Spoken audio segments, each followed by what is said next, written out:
So, big show today. We're going to be talking about how to Zohran your college applications, and I want to leave time to talk about the latest on the big, beautiful bill and how big and beautiful, or lack thereof, it might be for college-bound families going forward. Who it affects, when it affects them, and what we know. I don't know if it's actually finalized yet, right? But it's getting. It's pretty final. Okay. So, all right. So let's talk. And if you have any questions or comments, lob them into the chat here. Let us know that we're coming in loud and clear. It's been a while since we were here at this studio. We've been co-located for a while. So let me just make sure that we're coming in loud and clear. Should have done this before, but good morning to anyone who would like to join us, either live or on replay. We post this on YouTube, and we also stick it on our podcast, The College Admissions Edge. So let's talk about lying on your college applications. So first of all, I don't know if I think that is a disqualifier for being a politician. In fact, it's probably a qualifier, if anything, the lying. So hey, you're a politician, you lie. Right. Starting Step early. right up. Right. So anyway, good morning, Jennifer. Good morning, Claire. Anyone else, if you want to pop your comments in Or your questions. or arguments that you might have, whatever, everyone's welcome here, both sides of the aisle. So just to catch people up, in case they haven't followed this, so it was recently revealed that the primary winner, the Democratic primary winner, who's a Democratic Socialist, Zohran Mamdani, in the state of New York. In the city of New York City. City of New York City, actually, right. Not the state. Sorry. Well, it's both. My mistake. It's not. He is in New York City. Is located in the state. That's true, but he's not going to. He wouldn't be in charge of the state. Yeah, there's no mayor of the state of New York. Right. It's called the governor. I just want to make sure I don't live in that. Two law school grads here, by the way.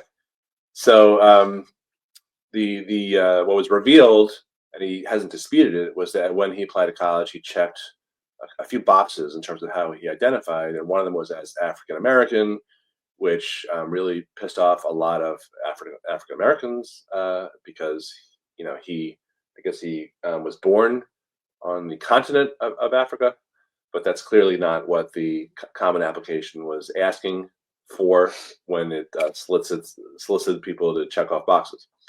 So, and by the way, this I'm sure if you looked at every politician's college applications, and it doesn't really matter that this guy came from a privileged background. He went to a very upper crust prep school, like the Bank Street or something. Self-hater. And his parents are. But look, even Donald Trump was reputed to have paid someone to take his SAT. So it's not a Democratic or a Republican type of issue.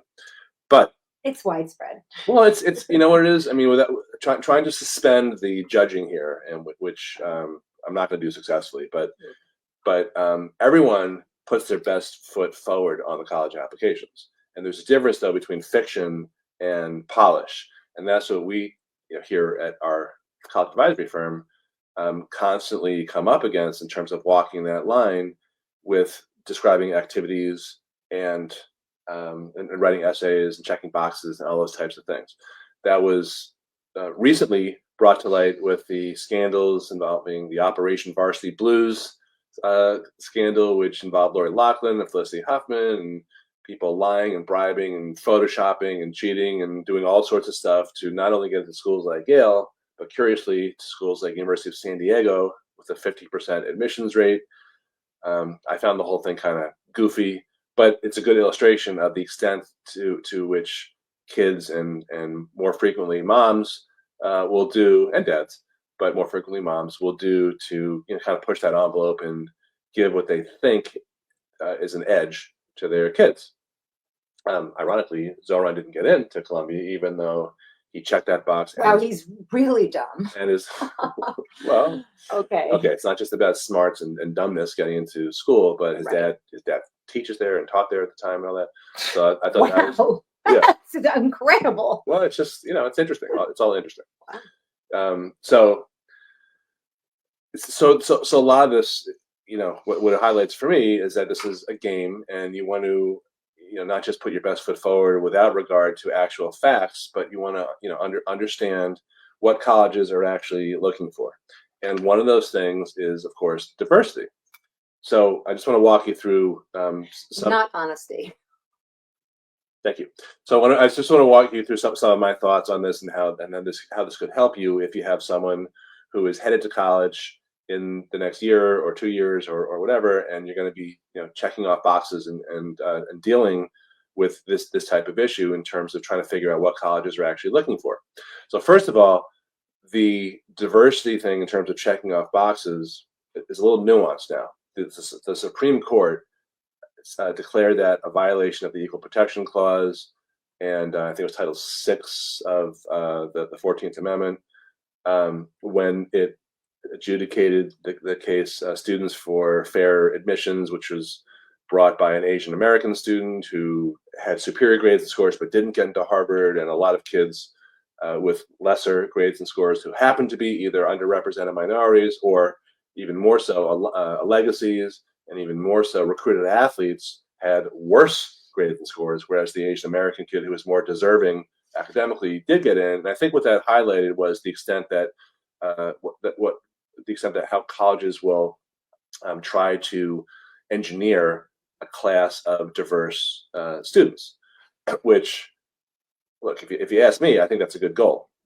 Not at the expense of penalizing people who don't fit certain boxes, but I think most people would agree that going to college and encountering people with different perspectives is a positive thing. Would you agree? I would agree. Thank you. But I don't think the edge needs to be reserved to certain visually diverse groups. Well, irrespective of any analysis of, honestly, financial restraints that people have out there are disregarded in favor of these visual diversity in terms of their resources. So I think what you're saying is we see very affluent people who are visually diverse getting a thumb on the scale, whereas people who are not visually diverse and not as affluent don't get as much of a boost. And that to me falls directly in contravention of the Civil Rights Act. Yeah, but look, so how fair can it be anyway when you have people with more resources who frankly work, hire people like us, and we're not cheap at all, or they go to schools where they have the ability to do all these crazy projects and passion projects, extracurricular activities, all these other things. The system is not designed to be fair. It's just not. So this is just one of the more egregious elements of that, I think. And I'm not apologizing for it either. However, what I want to point out is, colleges have their own agendas. They are looking for, certain types of students, and they will reserve up to 2/3 of slots, anywhere from 50% to 2/3 of the slots of any given class for these special categories, which include visually diverse students. It includes international students, which is going to be harder, obviously, coming up. I think everyone agrees on that one too. Legacies, recruited athletes, and a bunch of other faculty kids, and a bunch of other types of favored nation, students. Interestingly, Columbia, as rotten as it is in certain other high-profile areas, did not admit this kid. So that's they got something right. Well, I'm saying, like, it's not always a rubber stamp. Any chance his father blackballs him? It doesn't look like it. They seem to get along pretty well. I don't want to spend that much time with my kid. Well, he would only if he took his class. I guess I don't know if they would commute together or something. But anything's possible. So it's all very interesting. And by the way, since the Students for Fair Admissions case came down over a year ago, I think was it last summer or was it 2 summers ago? Two summers ago. Right. There's been mixed results in terms of diversity of incoming classes. Some elite schools have reported decrease, some have reported an increase. So it's not clear cut that policy or that decision by the Supreme Court has resulted in a decimation of the efforts to diversify campuses. But the other part of that is, what are colleges doing to ensure diversity or to promote it? And I should also say, I think this is really interesting. I'm only talking about a very narrow group of colleges here. I think for the most part, you go to any large college, like a big public university, like our daughter just graduated from the University of Michigan. Our other daughter is at Cornell, which is a large, public/private Ivy. And our two other kids went to state universities and everything.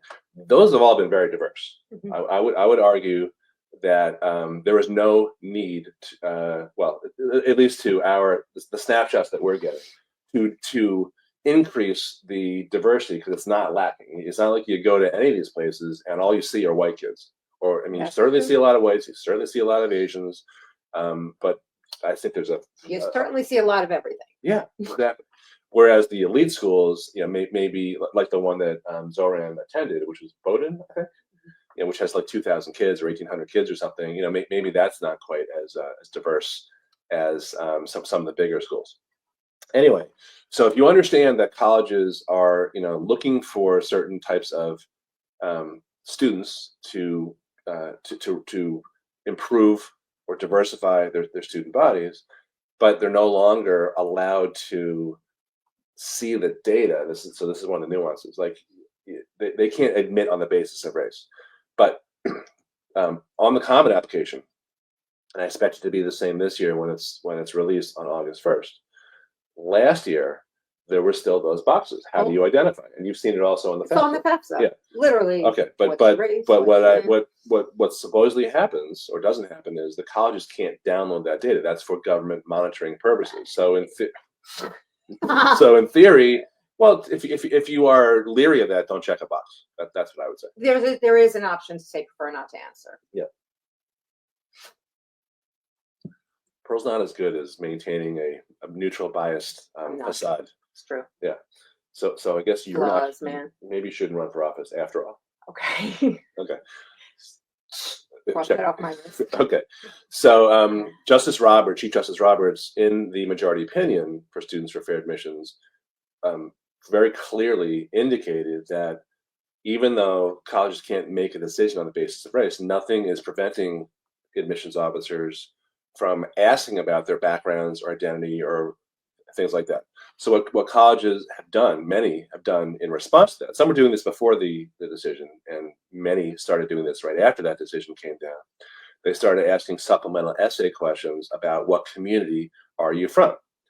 And that is designed to bring out diversity. So, for us, we have a pretty diverse, I would say, a pretty diverse body of clients, but we have a lot of kids who are not visually diverse, and they were kind of scratching their heads thinking, okay, I'm a regular, Asian dude from Long Island, or I'm a plain old white girl from the Boston suburbs. Like, how do I answer those questions? So what I think kids need to do if they're about to grapple with this type of question is to understand that there are different types of diversity, right? So if you're not visually diverse, or you're not, you don't want to go too far back in the family tree to talk about coming over in the potato famine, or with 2 nickels in your pocket, those types of things. You can also call attention to diversity of thought, diversity of experience. You could have grown up in a way that's a little bit different than many other kids that that type of thing. So it's not only a visual diversity essay, and I'm doing a whole presentation tonight for our students who enrolled in our boot camps, which actually kick off later this month. But I'm going to be talking about what topics can you talk about. Is it okay to talk about political things or other third rail, type of highly charged subjects? Will admissions officers, read them for your intellect, or are they so biased? That type of thing. But for the most part, if you are struggling with how am I going to say I'm diverse here, I don't want to hurt my chances of getting in, what you need to think about is other types of diversity. That's my best bit of advice. Don't confine it only to the color of your skin or how you look and those types of things. So, good morning, Chris Couch. Hello. Michael, Emily, Cheryl, Claire. Sarah Wiener has a question. Pearl, do you know when New York makes decisions on that enhanced scholarship for private schools? All right, so we'll. I don't. Okay, we don't know that. We're gonna. If you have any questions or comments about what we're talking about today, we would love to hear them.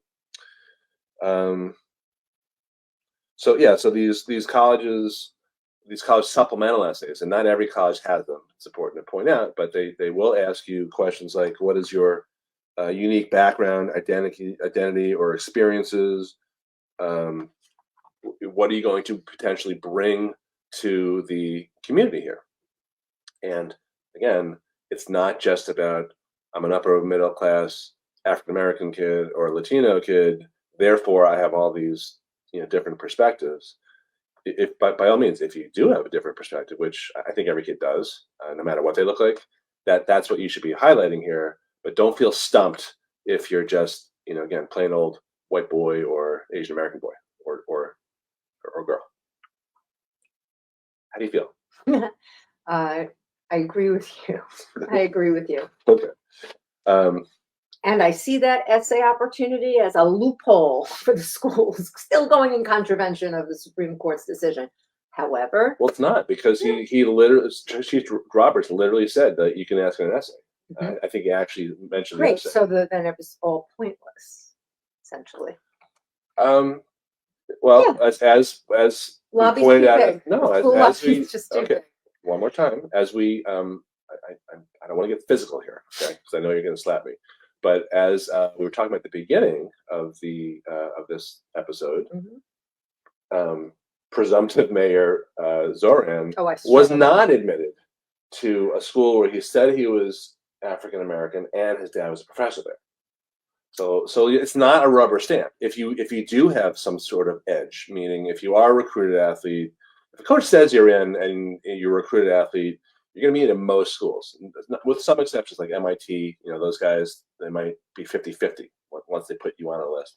But for the most part, if you're an international student, underrepresented minority, legacy, etc., you get a little thumb on the scale. If you're a development family, we have a handful over the years, pretty much every year, we have families who are being courted for the development officers, meaning potential donors to the endowment.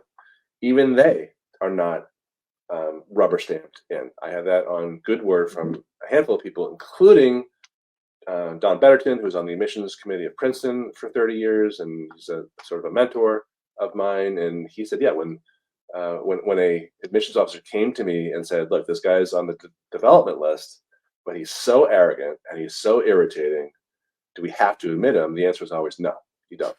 So take everything that you hear about people with a thumb on the scale getting in with a big grain of salt, because they don't automatically get in. So the net of that is, don't have an attitude, rich or poor. Yeah. Well, and you still, I'm speculating, but I think the reason that Zohran did not get into Columbia was he didn't have enough of academic credentials to get in. And I'm not saying that because I've seen what he's said and heard him speak and all that, because there's plenty of really, really smart people academically who are terrible at speaking, and there's plenty of people who are crappy at academic skills who are great at speaking. So, yes, and then speaking is one thing, and being the mayor is another thing. Two different skill sets. But this is a show about speaking. That's totally different. Right. College coffee talk. Yeah. So, all right, so that's so we have plenty of time now for you to update us on the big beautiful bill, and how big and beautiful or not beautiful it's going to be for college-bound families. First of all, just if you can just state this for everyone, who does it affect? Like, what's the timeline, and then go into the changes. It does not affect anyone currently enrolled in college. Okay. What about class of 2026? Class of 26. They're not in college yet. Yep. That is the first class that these limitations or provisions are going to affect and apply to. So with that, I will do a brief bullet points of the changes.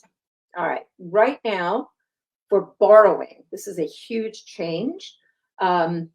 Thankfully, the borrowing limits of undergraduate students is unchanged.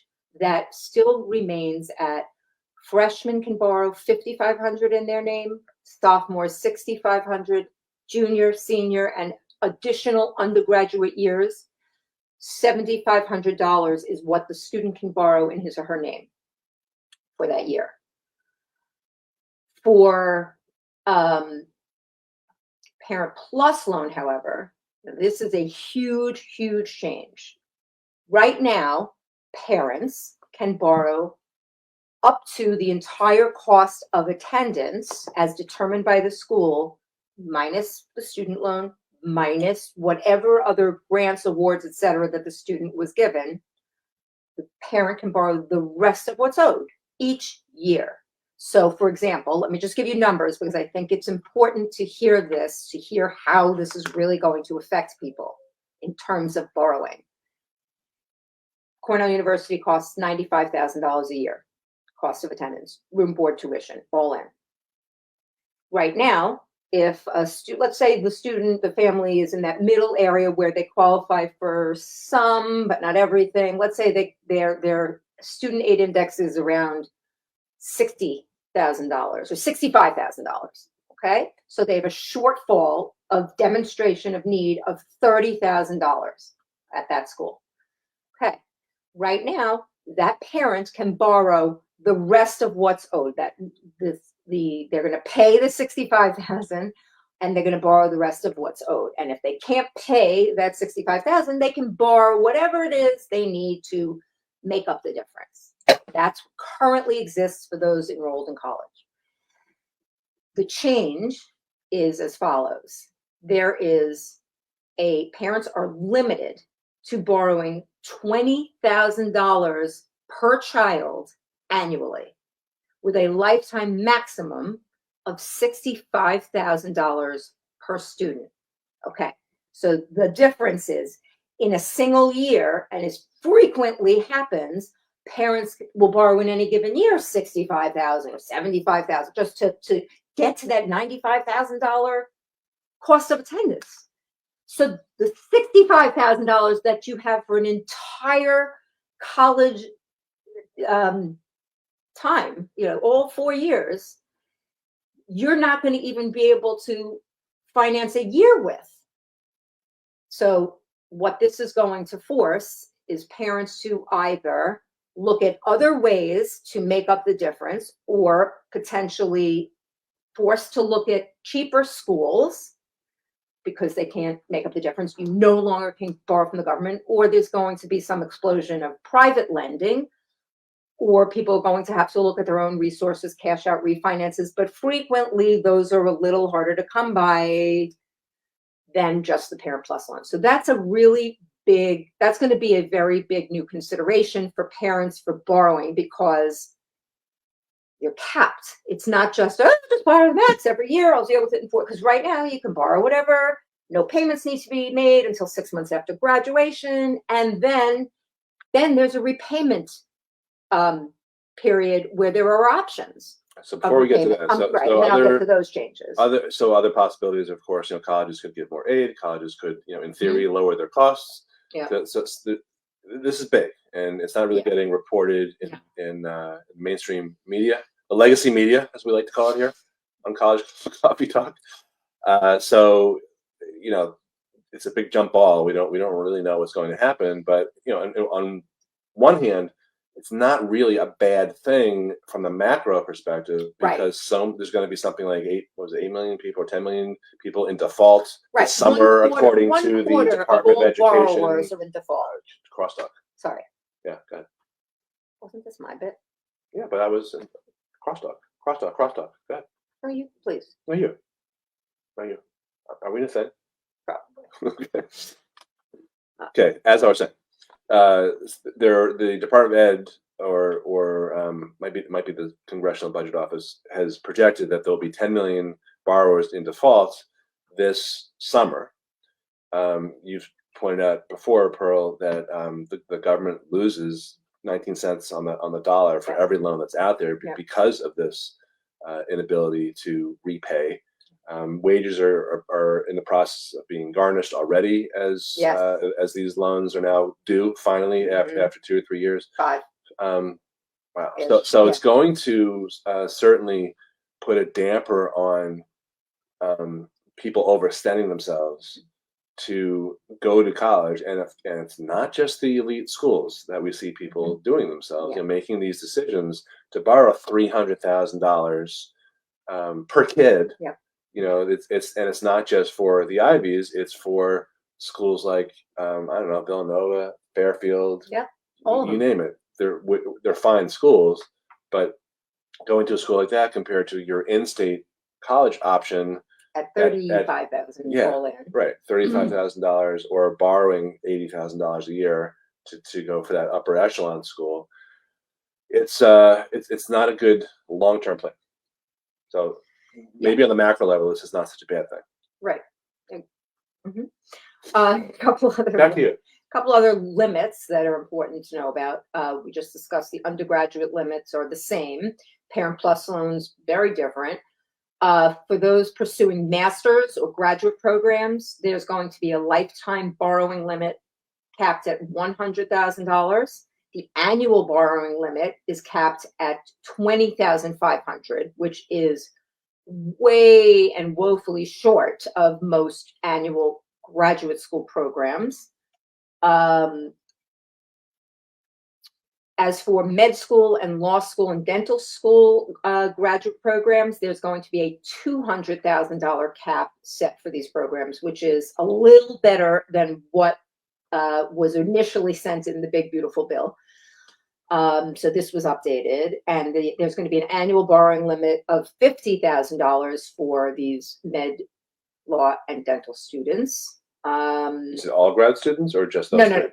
So the first one I discussed with the annual borrowing of $20,000. That's for regular graduate programs. So like an MBA. Like an MBA. Whereas for medical, dental, and law school, the cap is double. It's $50,000 a year. Okay, and those programs can be $100,000 a year. Yes.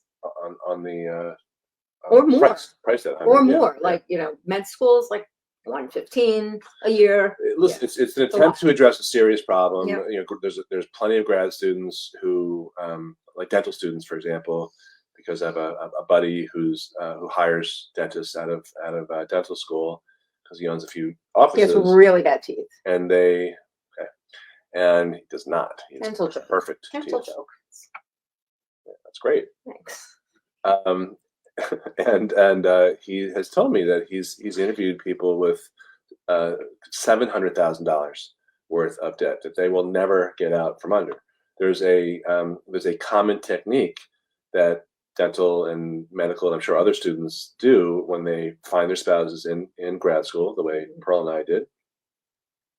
Don't tell the story, right? And they each have a ton of student loans, which was not our case. I did. She was lucky not to. But when they look at the numbers and they think, okay, we have a combined $800,000 worth of debt, we are never going to dig our way out of this. There's a strategy that has a name called a strategic default, where they scrimp and save and they put together a down payment and they buy that first home, and then one of them defaults on their loans and tanks their credit for, I guess, 7 years, maybe it's longer, and the other one, preserves their credit and pays off that half of the debt, or that portion of the debt that he or she has. Mm-hmm. So I think what they're trying to do here is not just prevent the government from racking up more losses, but I think they're also, in sort of a nanny state way, but I think it's not a bad idea, they're trying to protect potential borrowers from harming themselves. Yeah. Kind of like when Bloomberg had the big gulp provision in New York City way back when he outlawed the 72 ounces. I know, of so Sprite. nice to drink 24 ounces of Coke. Only 24 instead of 78 or something. Yeah. So interesting stuff. Anything else? Well, yeah. So there was I guess it was temporary, but I believe this is going to go into full permanent law mode, where companies whose employees are having their wages garnished due to student loans, there are incentives now for those corporations to help their employee along, in that there's going to be a benefit for the employer if they do some matching program to either the amount that was garnished or the amount of repayment of student loan debt, that the employer is able to assist by contributing to their retirement instead of their wages, something. There's a program that's going to be, that only like 11% of corporations are currently involved in, but this could be a big it's like a push. my understanding is like it's like a 401k match. Yes, exactly. Where the corporation is going to have tax benefits for for helping their employees pay their loans, and I guess pay for college. Right, exactly. Directly and indirectly. Right. Yeah. All right. Anything else? Well, I have some other stuff. I could save it for next week. Yeah. Well, more changes next week. Okay. Stay tuned next week. Same bat channel, same bat time for more College Coffee Talk. In the meantime, if you have any questions or want to reach out to us, go to our main site, lockwoodcollegeprep.com, or just post a comment if you're watching this here or YouTube or listening somehow on one of them podcast things. You're always welcome to let us know what topics you want to hear about, and we'll consider it. So thanks for joining us this week. Bye-bye, Pearl. Goodbye, Andy. Bye, everybody. Have a great week.